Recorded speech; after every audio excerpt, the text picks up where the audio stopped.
Joseph was one of the 12 sons of Jacob. He was his father's favorite, and his father gave him a colorful robe. This made his brothers very jealous. Joseph also had dreams that one day his brothers would bow down to him. When he told them, they became angry. One day, while they were far from home, his brothers grabbed him and threw him into a pit. Then they sold him to traders going to Egypt. They told their father that Joseph had been killed by a wild animal. In Egypt, Joseph became a servant in the house of Potiphar, an important man. God was with Joseph, and he did his work well. But Potiphar's wife lied about him, and Joseph was sent to prison.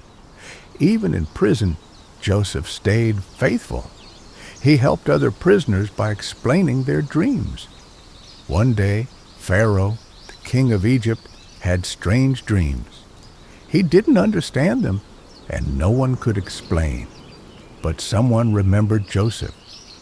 Joseph told Pharaoh that his dreams meant there would be 7 years of plenty, then 7 years of hunger.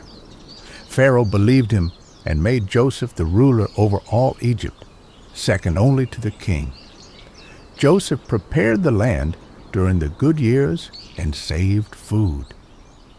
When the famine came, people from many countries came to Egypt for food, including Joseph's brothers. They didn't recognize him, but Joseph knew them. He tested them to see if they had changed. Then he told them who he really was. They were afraid, but Joseph said, "You meant to harm me, but God used it for good."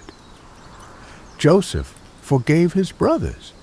He brought his whole family to Egypt, and they lived there safely. God used Joseph to save many people. Moral of the story: even when life is unfair and people hurt us, God can turn our pain into purpose. Joseph stayed faithful, even through betrayal, slavery, and prison.